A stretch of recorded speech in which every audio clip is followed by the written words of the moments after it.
दोस्तों, इंटरनेट पर आप जो कुछ भी देखते हैं उसमें से 90% सिर्फ झूठ होता है। जी हाँ, अब आप सोचेंगे कि मैं ऐसा क्यों कह रहा हूँ, क्योंकि दोस्तों एक बार फिर से एक ऐसी घटना सामने आई है जिसे देखकर आप भी यही कहने वाले हैं। दोस्तों, सलीम वास्तिक को तो आप लोग जरूर जानते होंगे। जी हाँ, वही व्यक्ति जो खुद को एक्स मुस्लिम कहता है, और हाल ही में सलीम वास्तिक पर एक जानलेवा हमला भी हुआ था, वो आपको पता होगा, जिसके बाद यूपी पुलिस ने उसे सरकारी सुरक्षा भी दी थी। लेकिन आज सलीम वास्तिक को दिल्ली पुलिस ने उसके घर से गिरफ्तार कर लिया है। लेकिन क्यों? उस पर तो हमला हुआ था, वो तो खुद विक्टिम था, तो फिर दिल्ली पुलिस ने उसे क्यों गिरफ्तार कर लिया? दोस्तों, इसकी वजह मैं आपको बताता हूं, जिसे सुनकर आपके होश उड़ने वाले हैं।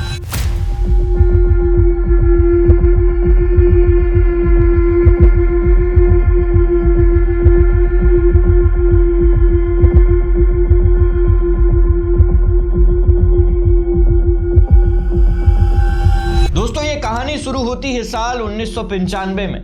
दिल्ली का उत्तर पूर्वी इलाका और एक मासूम बच्चा संदीप बंसल जहां पर रहता था, उसकी उम्र महज 13 साल के आसपास होगी। संदीप के पिता सीमेंट के बड़े कारोबारी थे और उनका हंसता खेलता परिवार था।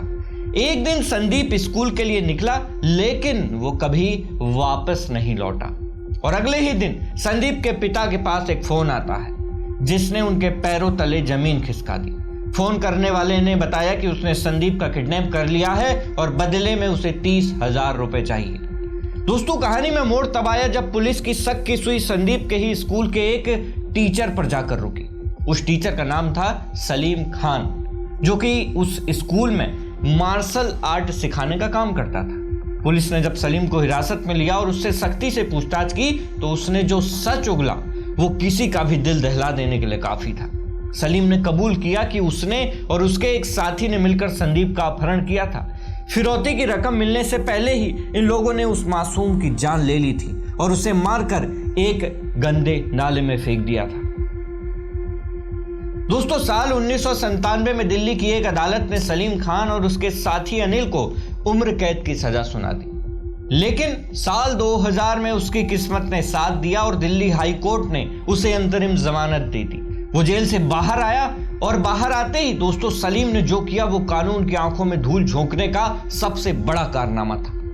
उस जमानत की अवधि खत्म होने के बाद कभी वापस ही नहीं लौटा और देखते ही देखते वो हवा में गायब हो गया। जरा सोचिए कि अगले 25 सालों तक ये शख्स अपनी पहचान बदल बदल कर दिल्ली, हरियाणा और उत्तर प्रदेश के अलग अलग शहरों में घूमता रहा।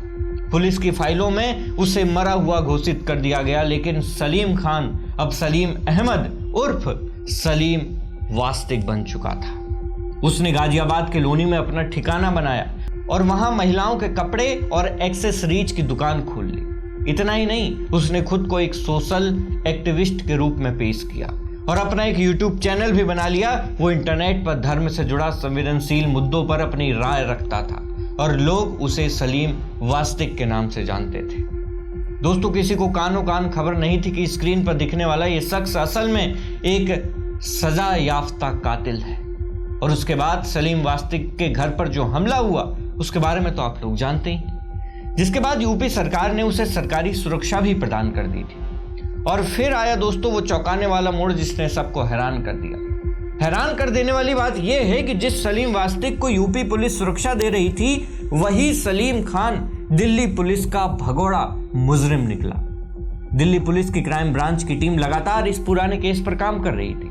इंस्पेक्टर रॉबिन त्यागी और एसपी संजय कुमार नागपाल की टीम ने पुरानी तस्वीरों और उंगलियों के निशानों का मिलान किया तो सच सामने आ गया। शनिवार यानी 25 अप्रैल को दिल्ली पुलिस ने लोनी से सलीम खान को गिरफ्तार कर लिया।